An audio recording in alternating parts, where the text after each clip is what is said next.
Bismillahirrahmanirrahim. Assalamu alaikum students. Hope you all are fine. Welcome to the online supports program week 8. This is Hafsa, your chemistry teacher from APS Thamyal.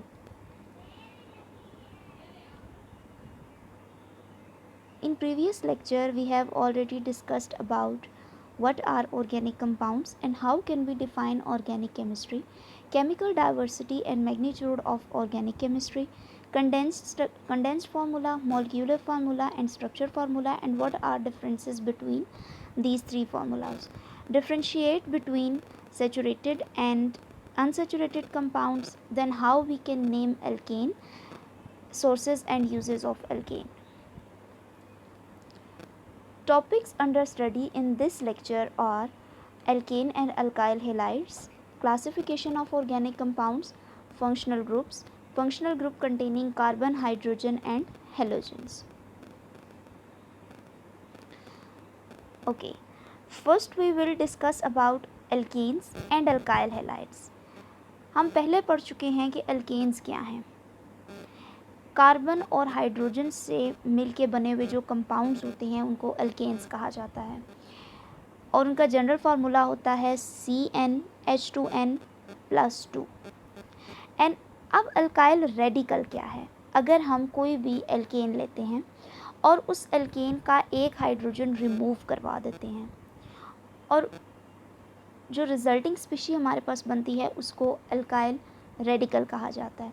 So we can define alkyl radicals as an alkyl radical is a group of atoms obtained by removing one hydrogen atom from an alkane.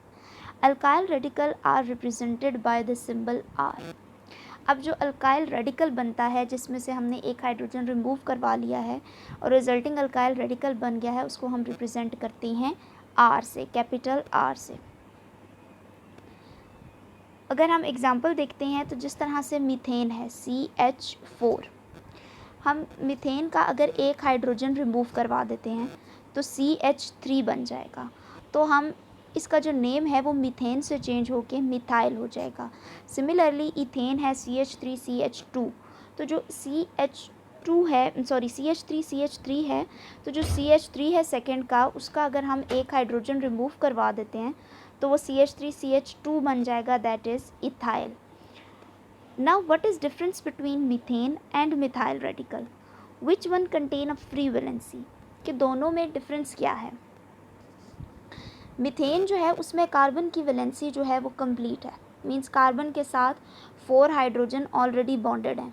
Carbon जो है वो maximum 4 ही bonds बना सकता है. लेकिन अगर हम methyl को देखते हैं तो मिथाइल जो कार्बन है वो 4 बॉन्ड्स बना सकता है. 3 तो उसने अपने साथ हाइड्रोजन बॉन्ड किए हुए हैं लेकिन एक वैलेंसी उसके पास फ्री है, मींस वो अपने साथ कोई भी एक्स्ट्रा ग्रुप अटैच कर सकता है. Alkane containing more than 2 carbon atoms form more than 1 alkyl groups. अगर ये तो हमने सिंपल एक एल्केन की बात की जिसके अंदर एक ही कार्बन था. अगर हम किसी ऐसी एल्केन की बात करते हैं जिसमें मोर देन 2 कार्बन एटम्स हैं तो उसके अल्काइल रेडिकल्स भी जो हैं वो एक से ज़्यादा ही बनेंगे. अगर सिंपली हम यहाँ पे प्रोपेन देखते हैं CH3 CH2 CH3, अगर हम इसके टर्मिनल कार्बन का मतलब है कि जो एक एंड पे मौजूद है, एंड पे जो कार्बन मौजूद है अगर हम उसका एक हाइड्रोजन रिमूव करते हैं तो उसके स्टार्टिंग में जब उसका अल्काइल रेडिकल को नेम करेंगे तो उसके स्टार्टिंग में हम स्मॉल n लिखते हैं, n प्रोपाइल. और अगर हम उसके सेंटर वाले कार्बन से एक हाइड्रोजन रिमूव करते हैं, एक एटम हाइड्रोजन का, तो उस वक्त उसको हम आइसोप्रोपाइल का नेम देंगे. मींस अगर कोई भी अल्काइल है तो उसको हम आइसो अल्काइल रेडिकल का नेम देंगे. Now classification of organic compounds.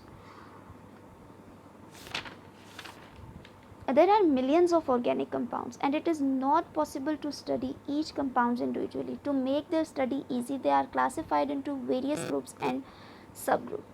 It is helpful to pick out these compounds which have similar structure. Means कि बहुत सारे compounds हैं, बहुत vast variety है इनकी और इन सब को एक एक को स्टडी करना बहुत मुश्किल है. तो हम क्या करते हैं कि हम उनको क्लासीफाई कर देते हैं.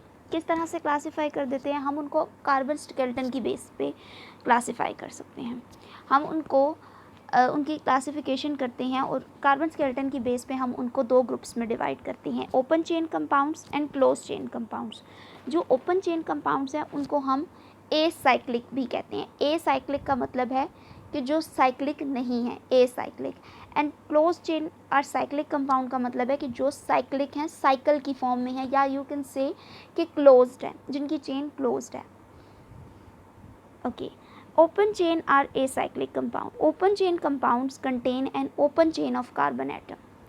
ठीक है, जिस तरह से एग्जाम्पल में हम प्रोपेन देखते हैं 1 2 3 3 कार्बन इसके एक स्ट्रेट चेन में लगे हुए हैं। इसी तरह से ब्यूटेन देखें 4 कार्बन एक स्ट्रेट चेन में लगे हुए हैं।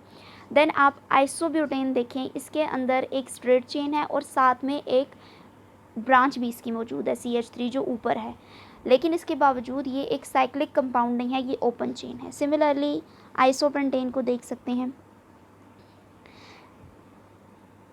अच्छा, ओपन चेन कंपाउंड्स जो होते हैं उनको हम दो टाइप्स में डिवाइड कर सकते हैं, स्ट्रेट चेन या branch chain. Straight chain compounds या ब्रांच चेन कंपाउंड्स।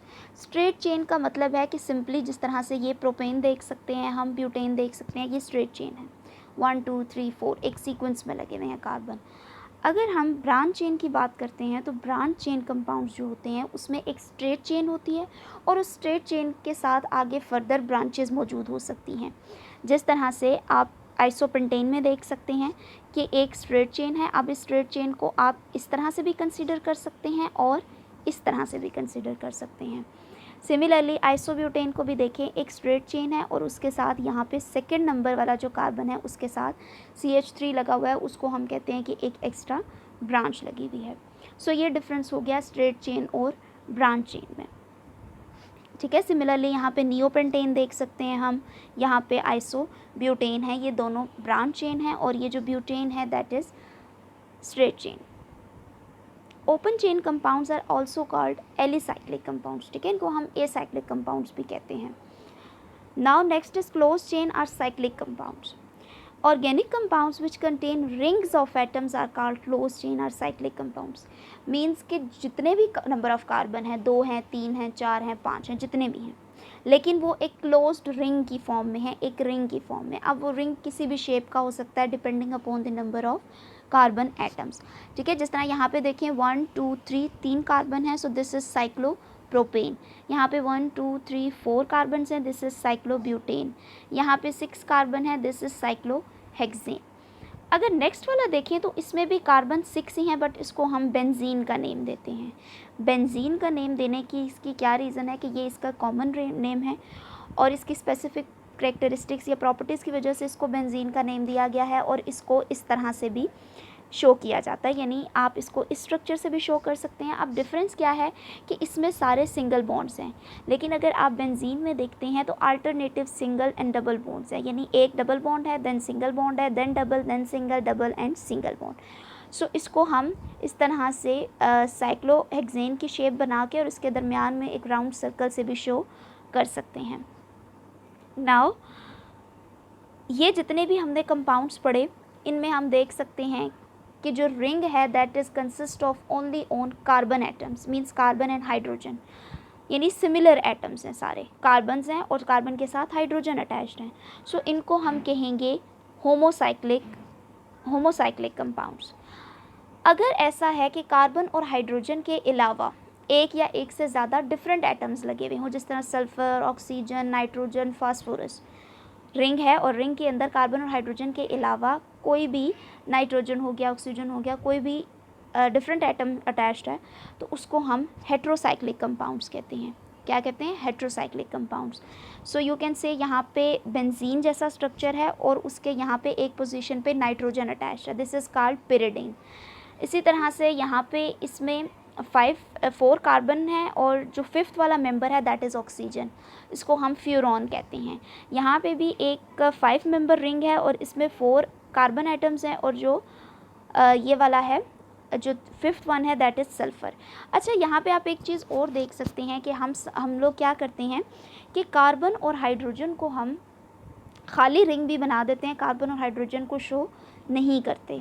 तो ऑर्गेनिक केमिस्ट्री में क्या एडवांटेज है आपको कि अगर आप कार्बन या हाइड्रोजन को शो नहीं करते, सिर्फ आप बॉन्ड्स शो कर रहे हैं, तो डेफिनेटली जो दो बॉन्ड्स हैं उनके दरमियान में डेफिनेटली कार्बन या हाइड्रोजन ही मौजूद होगा, ठीक है। लेकिन सल्फ़र, ऑक्सीजन, नाइट्रोजन ये ऐसे एटम्स हैं जिनको आपको शो करना पड़ता है, इंडिकेट करवाना पड़ता है। Now next topic is functional group. An atom or group of atoms that give a family of organic compounds its characteristic chemical and physical properties is called a functional group। यानी कि कोई भी carbon और hydrogen के जो compounds हैं उनको हमने कहा कि ऑर्गेनिक कंपाउंड्स होते हैं। अगर हम कार्बन और हाइड्रोजन के साथ जो कोई भी सिंपल एल्केन है, चले मैं लेट्स सपोज सिंपली एल्केन की बात करती हूँ। अगर मैंने कहा था कुछ देर पहले हमने बात की कि अगर हम एल्केन का एक हाइड्रोजन एटम रिमूव करवा देते हैं तो वो अल्काइल रेडिकल बन जाता है। अब जो एक हाइड्रोजन रिमूव करवाया है उसकी जगह हम कोई भी डिफरेंट एटम या ग्रुप ऑफ एटम रिप्लेस कर सकते हैं, और वो डिफरेंट एटम रिप्लेस करने की वजह से वो जो एटम जो केमिकल कंपाउंड बन रहा है उसको एक स्पेसिफिक कैरेक्टरिस्टिक प्रॉपर्टीज़ मिल जाती हैं, केमिकल और फिज़िकल। तो वो जो हमने ग्रुप ऑफ एटम उसकी जगह पे रिप्लेस करवाया उसको हम फंक्शनल ग्रुप का नेम देते हैं। जिस तरह से ये देखें, यहाँ पे CH4 है मीथेन, इसका एक हाइड्रोजन रिमूव करवाया तो ये मिथाइल रेडिकल बन गया। अब वो जो एक हाइड्रोजन हमने रिमूव करवाया था उसकी जगह हमने OH ग्रुप को प्लेस कर दिया, CH3 और साथ में OH ग्रुप को प्लेस कर दिया। तो OH ग्रुप हाइड्रोक्सिल ग्रुप होता है, और जिस भी ऑर्गेनिक कंपाउंड के साथ OH ग्रुप अटैच्ड होता है उनको हम अल्कोहल्स का नाम देते हैं। So this is methyl alcohol. Similarly अगर हम OH ना रिप्लेस करें, हम OH की जगह Cl रिप्लेस करते हैं। Cl is a member of seventh group के मेंबर्स को हेलोजन कहा जाता है।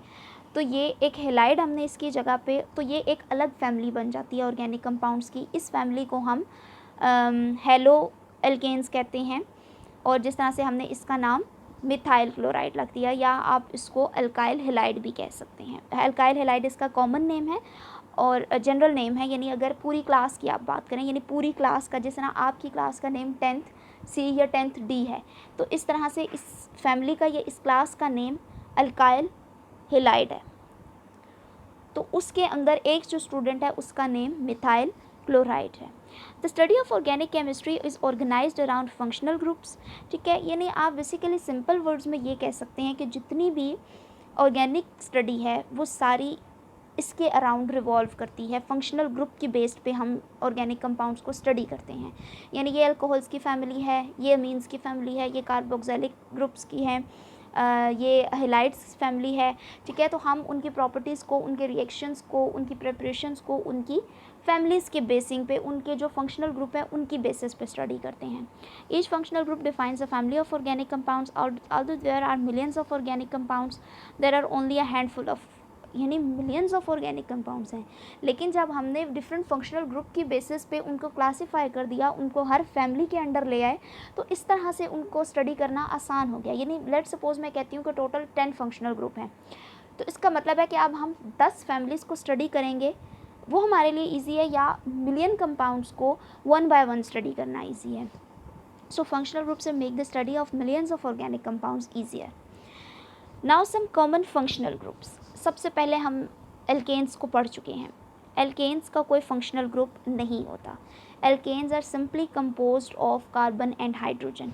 अगर इसका जनरल फार्मूला देखा जाए तो R और साथ में H। थोड़ी देर पहले हमने कहा था कि R को हम किसके लिए रिप्रेजेंट करते हैं, अल्काइल हेलाइड अल्काइल रेडिकल के लिए। सो R इज़ अल्काइल रेडिकल और उसके साथ एक हाइड्रोजन, ये इसका जनरल फार्मूला हो गया।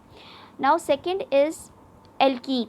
एल्कीन का मतलब ये हुआ कि कार्बन और कार्बन के दरमियान डबल बॉन्ड। सो इसका फंक्शनल ग्रुप क्या है, कार्बन डबल बॉन्ड कार्बन। और अगर इसका जनरल फार्मूला देखा जाए तो कार्बन डबल बॉन्ड कार्बन तो है ही, लेकिन उसके साथ में जितने भी बॉन्ड्स नज़र आ रहे हैं उनके साथ कोई भी R चेन्स हो सकती हैं। 4 डिफरेंट टाइप की R चेन्स हो सकती हैं, या उनके साथ हाइड्रोजन भी हो सकते हैं, depending upon the compound. Next one is alkyne. Alkyne carbon और कार्बन के दरमियान ट्रिपल बॉन्ड्स होते हैं, और इसका अगर जनरल फार्मूला देखें तो कार्बन ट्रिपल बॉन्ड कार्बन और दोनों कार्बन के साथ R चेन्स हो सकती हैं। R चेन का मतलब है कि कार्बन और हाइड्रोजन की जो बैकबोन है, ठीक है, वो डिपेंड करता है कि उसमें एक कार्बन है, 2 हैं, 3 हैं, 4 हैं, जितनी भी लंबी चेन हो सकती है कार्बन चेन होती है। ओके, फोर्थ इज अल्कोहल्स, यानी अब कार्बन है और कार्बन के साथ अगर हमने OH ग्रुप अटैच कर दिया है तो COH, this is the functional group, OH is the functional group. और अगर इसका जनरल फार्मूला देखें तो इस C को मैंने R का नेम दे दिया, यानी यहाँ पे कोई भी R चेन हो सकती है और आगे OH हो सकता है, ठीक है, यानी एंड पे OH आएगा, पीछे जितने भी number of carbon and hydrogen हों। Then next is ether, carbon है, कार्बन के साथ ऑक्सीजन है और ऑक्सीजन के आगे अगेन कार्बन है, COC, this is ether functional group. और यहाँ पे RO और आगे R, यानी इसका मतलब है कि ये भी कोई R चेन है और इसके इस साइड पे भी कार्बन की चेन हो सकती है, दरमियान में ऑक्सीजन होगा। Next is aldehyde, now C double bond O और आगे H, C double bond OH, या अगर हम इसको दूसरी तरह लिखें तो ये COH हो सकता है, ठीक है, COH भी हम इसको लिख सकते हैं। सो RC double bond OH, this is general formula. Next is ketone, ketone में क्या होता है कि C डबल बॉन्ड O, लेकिन उसके एंड पे H होना लाजमी नहीं है। एल्डिहाइड जो था उसमें एंड पे H होना लाजमी था, लेकिन इसके एंड पे H नहीं होता, इसके एंड पे अगेन कोई R चेन हो सकती है, यानी डिफरेंट नंबर ऑफ कार्बन हो सकते हैं, सिंपली CH3 भी हो सकता है और 1 2 3 4 5 लंबी कार्बन चेन भी हो सकती है। Next one is amine, carbon है और कार्बन के साथ अगर नाइट्रोजन अटैच है, कार्बन कार्बन के साथ नाइट्रोजन अटैच है तो ये फंक्शनल ग्रुप है अमीन्स का, इसको हम अमीन्स कहते हैं। R और N, यानी पीछे R हो सकती है, R चेन होगी कोई भी, यानी कार्बन चेन होगी, और साथ में N के साथ दोनों एंड्स पे या तो हाइड्रोजन होंगे और अगर हाइड्रोजन नहीं है तो इनके आगे फर्दर R चेन हो सकती है। Next one is carboxylic acid, C double bond O और आगे OH, means C double OH, C double OH, इसको आप इस तरह से भी लिख सकते हैं और उस तरह से भी शो कर सकते हैं। So C double OH, this is carboxylic group, ठीक है, और RC double bond OH। Last one is ester, अगर हम इस लास्ट वाले हाइड्रोजन को, जो कार्बोक्सिलिक एसिड के एंड पे हाइड्रोजन था, उसको रिमूव कर दें और वहाँ पे कार्बन प्लेस कर दें, जिस तरह से ये नीचे देख सकते हैं, C डबल बॉन्ड O और यहाँ पे C है। C का मतलब ये हुआ कि कोई भी R चेन लगा दें आप, यहाँ पे एक कार्बन हो सकता है, आगे 2 कार्बन 3 कार्बन, जितने भी नंबर ऑफ़ कार्बन हैं उनकी चेन हो सकती है। सो RC double bond OR, this is ester. So 1 2 3 4 5 6 7 8 9 10, so there are total 10 functional groups and 10 families. Okay, the last topic is functional groups containing carbon, hydrogen and halogens. इनको हम halo alkanes भी कहते हैं, ठीक है, यानी जो कंपाउंड बनता है उसको हम हेलो एल्केन भी कहते हैं। हेलो एल्केन का मतलब यह है कि कोई एल्काइल रेडिकल, और एल्काइल रेडिकल या कोई एल्केन, उसका एक हाइड्रोजन रिमूव करवाया और आगे कोई हेलोजन अटैच कर दिया। Now question arises, what is halogen? आप पहले भी पढ़ चुके हैं 9th क्लास में। हेलोजन क्या है? हेलोजन पीरियोडिक टेबल के अंदर ग्रुप नंबर 7 के जो मेंबर्स हैं उनको हम हेलोजन्स कहते हैं। These may be fluorine, chlorine, bromine, iodine, ठीक है। So you can see CH4 is a simple hydrocarbon या एल्केन, CH4, इसका एक हाइड्रोजन रिमूव करवा दिया, CH3 एल्काइल या मिथाइल बन गया, और इसके यहाँ पे क्लोरीन को हमने रिप्लेस कर दिया, CH3 ब्रोमीन को रिप्लेस कर दिया, इसको क्लोरोमीथेन का नेम दिया, इसको ब्रोमोमीथेन का नेम दिया। सिमिलरली इथेन है CH3 CH3, हम क्या करेंगे, जो सेकंड वाला कार्बन है या फर्स्ट वाला हम उसको कहेंगे, उसका एक हाइड्रोजन रिमूव करवाया और वहाँ पे क्लोरीन रिप्लेस कर दिया, तो हम इसको क्लोरो इथेन का नाम देंगे।